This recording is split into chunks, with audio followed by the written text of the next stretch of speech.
ripping a blinker and then immediately trying to sing Karamelldansen in Swedish without coughing.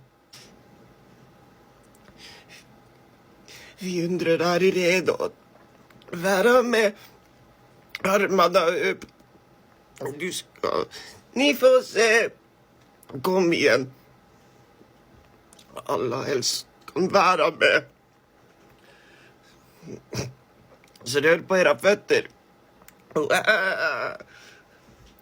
Och vicka era höfter. La. Gör som vi. Till denna melodi. Dansa med oss och klappa dera händer. Gör som vi gör, ta några steg åt vänstra. Lyssna och lär och missa inte chansen. Nu är vi här med karamelldansen.